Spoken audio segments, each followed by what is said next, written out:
கைது செய்யப்பட்டு விளக்கமறியலில் வைக்கப்பட்டிருக்கின்ற இஷாரா செவ்வந்திக்கு சிறைச்சாலையில் பிறந்த நாளை கொண்டாடிய சிறைச்சாலை அதிகாரிகள். இதனால் 15 பேருக்கு எதிராக விசாரணைகள் ஆரம்பிக்கப்பட்டிருப்பதாக சொல்லப்படுகிறது. இந்த செய்தி குறித்து விரிவாக விளக்கமாக இந்த காணொலியில் பார்க்க போகின்றோம். அதுக்கு முதல் பார்த்தீங்கன்னு சொன்னால் மின் கட்டணங்கள் உயரப் போகின்றன. எனவே அவற்றினுடைய ஒரு விவரத்தை பார்த்துட்டு பிறகு அந்த செய்தியை பார்ப்போம். என்னென்னு சொன்னால், இலங்கை மின்சார சபை ஒரு வேண்டுகோள் வைத்திருந்தது, மின் கட்டணங்களை அதிகரிச்சே ஆகணும் என்று சொல்லி. வேண்டுகோளை யாரிடம் வச்சிருந்தது என்று சொன்னால், இலங்கை பொது பயன்பாடுகள் ஆணைக்குழு. ஏன்னு சொன்னால், அவர்கள் அனுமதி கொடுத்தா மட்டும்தான் மின் கட்டணங்களை இலங்கை மின்சார சபையால் அதிகரிக்க முடியும். இலங்கை மின்சார சபையால் தங்களுடைய இஷ்டத்துக்கு மின் கட்டணங்களை அதிகரிக்க முடியாது. இப்போ பார்த்தீங்கன்னு சொன்னால், பொது பயன்பாடுகள் ஆணைக்குழு மின் கட்டணங்களை 10% அதிகரிப்பதற்கு அனுமதி வழங்கியிருக்கிறது ஏப்ரல் மாதம் 1ஆம் தேதியிலிருந்து. எனவே ஏப்ரல் மாதம் 1ஆம் தேதியிலிருந்து மின் கட்டணங்கள் உயரப்போகின்றன. அதாவது முதல் 30 யூனிட்டுகள் நீங்கள் பாவிப்பீங்களாக இருந்தால் உங்களுக்கு 15 ரூபா கட்டணம் அதிகரிக்கும். போன மாதத்துக்கும் இந்த மாதத்துக்கும் 15 ரூபா அதிகமாக இருக்கும் முதல் 30 யூனிட்டுக்குள்ள.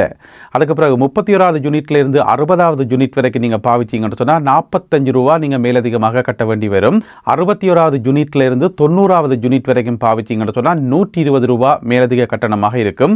91வது யூனிட்லேருந்து 120வது யூனிட் வரைக்கும் நீங்கள் பாவிச்சிங்கன்னு சொன்னால் 420 ரூபாவாக இருக்கும். இதெல்லாமே மேலதிகமான கட்டணங்கள் 10% அதிகரிப்பாகும்.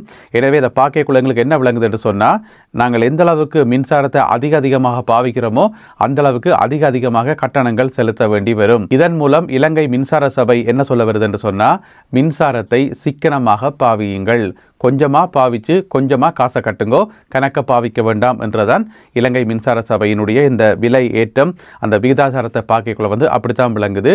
எனவே மின் கட்டணங்கள் ஏப்ரல் மாதம் 1ஆம் தேதியிலிருந்து அதிகரிக்கின்றன. கணேமுல சஞ்சீவ படுகொலையினுடைய பிரதான துப்பாக்கிதாரிக்கு உதவியாளராக இருந்தார் என்ற குற்றச்சாட்டின் அடிப்படையில் கைது செய்யப்பட்டு நீண்டகால தேடலுக்கு பிறகு கைது செய்யப்பட்டு தடுத்து வைக்கப்பட்டிருக்கின்ற இஷாரா செவ்வந்திக்கு பிறந்த நாள் எப்படி சொன்னால், நேற்று முன்தினம் ஞாயிற்றுக்கிழமை மார்ச் மாதம் 29ஆம் தேதி பிறந்த நாள். ஆளுங்க இருக்கிறா கொழும்பு குற்றத்தடுப்பு பிரிவில் தடுத்து வைக்கப்பட்டிருக்கிறா.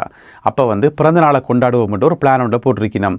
அதுக்கு கொழும்பு குற்றத்தடுப்பு பிரிவில் இருக்கக்கூடிய போலீஸ் அதிகாரிகளும் அங்கே இருக்கக்கூடிய ஏனைய அதிகாரிகளும் எல்லாருமா சேர்ந்து ஒரு பிளான் ஒன்று போட்டிருக்கணும். செவ்வந்திக்கு கேக் வெட்டி பிறந்த நாள் கொண்டாடுவோம் என்று சொல்லி. அப்படி செய்யலாமா? கைது செய்யப்பட்டு விளக்கமறியலில் வைக்கப்பட்டிருக்கிற ஒரு விசாரணை கைதி, அதுவும் ஒரு கொலை சம்பவத்துடன் சம்பந்தப்பட்ட மிக மிக முக்கியமான ஒரு ஆள். அவாக்கு பர்த்டேனோட நான் கொண்டாடலாமா? ஆனால் கொண்டாடுறதுக்கு ஒரு பிளான் ஒன்றை ஏற்பாடு செய்திருக்கணும். அதாவது இஷாரா செவ்வந்தியினுடைய சகோதரருக்கான பிரதர், அவர் கேக்கு கொண்டு வருவாராம்.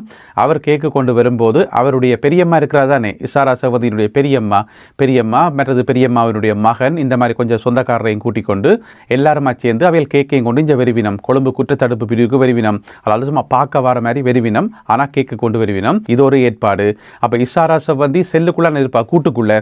பிறகு செவ்வந்தி நைஸாக கூட்டுக்குள்ளேருந்து வெளியால் கொண்டு ஒரு இடத்துல வச்சு கேக் எல்லாத்தையும் கட் பண்ணி போட்டு நைஸாக திருப்பி கூட கூட்டுக்குள்ளே விடுவோம். ஃபோட்டோடும் எடுக்கக்கூடாது, எடுத்தால் இப்போ இந்த பிரச்சனையாக போயிடும். ரெண்டைக்காவது ஒரு நாளைக்கு ஃபோட்டோஸ் இப்போ இந்த வெளியால் பரவி சமூக வலைத்தளங்களை பரவி சும்மா தேவையில்லாம் பிரச்சனையாக போயிடும். எனவே ஃபோட்டோஸ் எடுக்க வேண்டாம், மற்றபடி கேக்கெல்லாம் வெட்டி வடிவாலாம் கொண்டாடுவோம்னு சொல்லி ஒரு பிளானோட போட்டிருக்கணும். இப்படியான சந்தர்ப்பத்தில் கொழும்பு பிராந்தியத்துக்கு பொறுப்பாக இருக்கக்கூடிய பிரதி போலீஸ் அதிபர் இருக்கார் தானே, அவர் தானே எல்லாத்துக்கும் பொறுப்பு. அவருக்கு ஒரு ரகசிய தகவல் கிடைக்குது. என்ன பிரச்சனை சொன்னால், ஞாயிற்றுக்கிழமை தானே, ஞாயிற்றுக்கிழமையில் பார்த்தீங்கன்னு சொன்னால் பொதுவாக இந்த மேலதிகாரிகள் வேலைக்கு வராயினம், டியூட்டிக்கு வர மாட்டோம், பெரும்பாலும் வீட்டில் அனுப்பினோம்.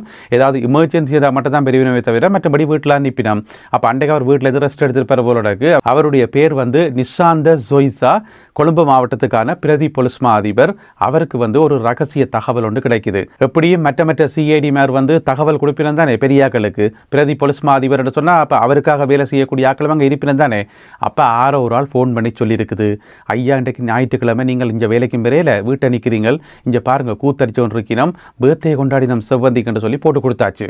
அவருக்கு தகவல் கிடைச்சோன்னே அவர் என்ன செய்கிறார், இன்னும் ஒரு போலீஸ் அதிகாரி உயர் அதிகாரியை பிடிச்சி அனுப்பிக்கார், போய் பார்க்க சொல்லி என்ன நடக்குது போய் பாருங்கன்னு சொல்லி, நான் பின்னால் வர நீங்கள் போங்க முதல்ல சொல்லி அனுப்பிக்கார்.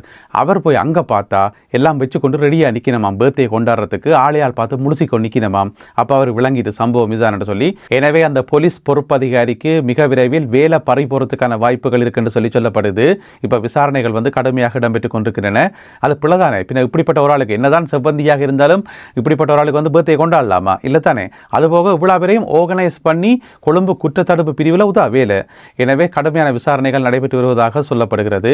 உங்களுக்கு ஞாபகம் இருக்கும் நினைக்கிறேன், கொஞ்ச காலத்துக்கு முதல் தக்ஷி நந்தகுமார் சம்பந்தமாகவும் ஒரு செய்தி ஒன்று வந்தது. என்னென்று சொன்னால், தக்ஷி நந்தகுமார் தடுத்து வைக்கப்பட்டிருக்கிற செல் 4ஆம் இலக்க செல்.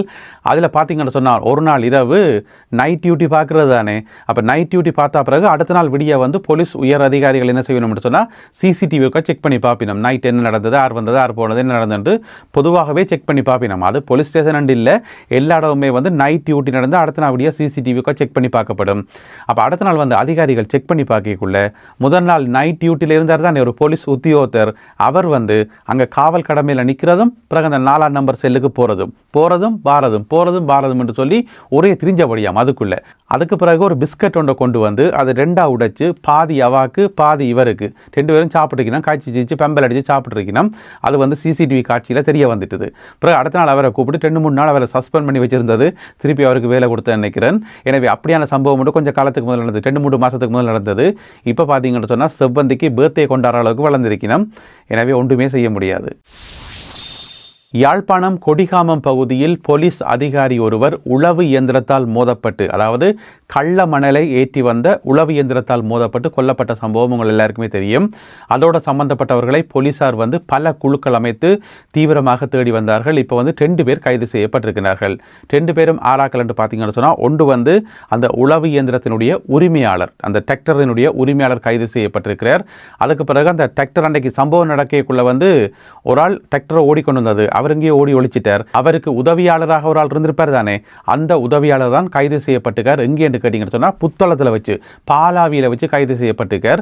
அப்போ கொடிகாமத்திலேருந்து பாலாவிக்கு ஓடிக்கார், தப்பி ஓடிக்கார் ஓடகு அங்கே வச்சு கைது செய்யப்பட்டிருக்கார்.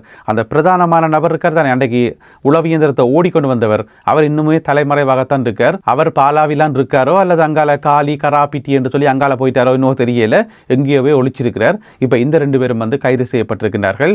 அவர்களிடம் கடுமையான முறையில் விசாரணைகள் முன்னெடுக்கப்பட்டு நீதிமன்றத்தில் முற்படுத்தப்பட்டதாக சொல்லப்படுகிறது. என்ன பிரச்சனை சொன்னால், நாங்கள் ஏற்கனவே பல தடவை காணொலிகளில் சொல்லியிருக்கிறோம். இந்த டிராக்டர் ஓடுறாக்கள், கள்ள மணல் ஏற்றுறாக்கள், டிப்பர் ஓடுறாக்கள், இந்த ஓடுறாக்கள் இருக்கணும் தானே, அவைன்ற சொந்த வாகனங்கள் கிடையாது. எந்த ஒரு வாகனமும் அவைன்ற சொந்த வாகனங்கள் கிடையாது. யாரோ ஒரு முதலாளிக்கு தான் இவையில் வேலை செய்யணும். ஆனால் விசுவாசம் என்றால் விசுவாசம், ஓவர் விசுவாசம், தேவையில்லாத விசுவாசம், போலீஸ்காரரே இடித்து மோதுற அளவுக்கு அவைக்கு விசுவாசம். உங்களோட முதலாளி என்ன செய்வார்? அவர் காலுக்கு மேலே காலை போட்டுக்கொண்டு இங்கேயாவது இசிஜிஆரில் படுத்து கிடந்தோண்டு நல்ல வடிவாக ரெஸ்ட் எடுத்துன்னு இருப்பார். தானே. அவர் அப்படி இருக்கும்போது அவருக்கு கீழே வேலை செய்கிற நீங்கள் கள்ள மணலை கடத்துறது மட்டும் இல்லாமல் இப்படியான தேவையில்லாத பொலிசுக்காரரை இடிக்கிற அளவுக்கு போய் ஓவர் விசுவாசம் காட்ட வலிக்கிட்டு கடைசியாக தங்கட வாழ்க்கையை தனவே துளைக்கினோம். இப்போ அடுத்து என்ன நடக்கும்னு சொல்லட்டா, இது ஒரு கசப்பான உண்மை தான், இருந்தாலும் சொல்கிறேன். அந்த அன்றைக்கு உளவு இயந்திரத்தை ஓடிக்கொண்டு வந்தவர் இருக்கார் தானே, பொலிசுக்காரரை இடித்தவர், அவர் பிடிபடுவாராக இருந்தால் போலீஸுக்கு இருக்கிற ஆத்திரத்துக்கு அடிச்சு முறிச்சு இனி அவரால் இயங்க முடியாது. இனி அவர் லைஃப் லாங்குக்கு நடைபணமாக தான் இருக்கணும். சொல்லவே கஷ்டமாக தான் இருக்குது. இருந்தாலும் அதுதான் கசப்பான உண்மை. போலீஸின் கையில் ஆப்பிட்டா, அதுவும் ஒரு போலீஸ்காரரை கொலை செய்திருக்கிறார், ஆப்பிட்டா சும்மா விடுவினமா இல்லையேன. எனவே என்னத்துக்கு இவ்வளோ வேலையும்? ஏன் ஓடி ஒழிப்பானேன், ஏன் அடி வாங்குவானேன், ஏன் மிதி வாங்குவானேன்? தேவையில்லா வேலை தானே. அப்போ முதலாளியை கூப்பிட்டு கேட்டால் அவர் என்ன சொல்லுவார்? நான் இப்படி ஒன்றும் சொல்லவே இல்லையே, அது அவற்றை இஷ்டத்துக்கு அவரே செய்தது, நான் மணல் ஏற்றி கொண்டு வாப்பான்னு தான் சொன்னானே தவிர போலீஸுக்காரரை இடித்து விழுத்துன்னு சொல்லி நான் சொல்லவே இல்லை என்று சொல்லி அவர் கையை விரிச்சிடுவார். தானே. எனவே அவர் தப்பிடுவார். கடைசியில் மிதி வேண்ட போகிறது இவர் தான். எனவே முதலாளிமாருக்கு விசுவாசமாக இருக்கணும்ன்றது உண்மைதான். இருங்க விசுவாசமாக, அதுக்காக ஓவர் விசுவாசமாக இருந்து இப்படி தேவையில்லாத மொக்கு வேலையெல்லாம் பார்க்க அவசியம் இல்லை. நாட்டில் இந்த மாதிரி வேகமாக மணல் கடத்தி கொண்டு ஓடிக்கொண்டு போய் பிடிவர்ற ஆக்களில் 90% ஆட்களுக்கு அவர்களுடைய வாகனங்கள் அவர்களுடைய சொந்த வாகனங்கள் கிடையாது. யாரோ ஒரு முதலாளிக்கு வேலை பார்த்து தான் இப்படியெல்லாம் போய் மாட்டுப்படினம்ன்றது தான் கசப்பான உண்மையாகும். அடுத்ததாக இன்றைய கருத்தோவியம். இந்த கருத்தோவியத்துக்கு விளக்கமே தேவையில்லை, அதை பார்த்தோன்னே விளங்கும். இந்த உலகமே கையில் ஒரு தட்டை வச்சு கையேந்தி கொண்டிருக்குது. ஏன்னு சொன்னால் அவ்வளோ பிரச்சனைகள் உலகத்தில் போய்கொண்டிருக்குது. அப்படிப்பட்ட உலகத்தினுடைய அந்த கையில் இருக்கிற தட்டு இருக்குது தானே, அந்த தட்டில் ஒரு பெரிய ஒரு மிசைல் ஒன்று விழுது, ஏவுகணை ஒன்று விழப்போது. அதில் எழுதப்பட்டிருக்கிறது வறுமை என்று சொல்லி. ஏற்கனவே உலகத்தை பார்த்தா வறுமையெல்லாம் இருக்குது, அதை இன்னுமே வறுமை தாக்கப்போது, ஏவுகணையாக தாக்கப்போதுன்றதை மிக அருமையாக வரைந்திருக்கிறார் ஓவியர் ஜெஃப்ரி அவர்கள். எனவே இந்த ஒரு கருத்தோவியம் மற்றும் இன்றைய காணொலியில் பகிர்ந்து கொள்ளப்பட்ட செய்திகள் தொடர்பான உங்களுடைய கருத்துக்களை மறக்காமல் கீழே எழுதுங்கள். மீண்டும் சந்திப்போம் உறவுகளை. நன்றி, வணக்கம்.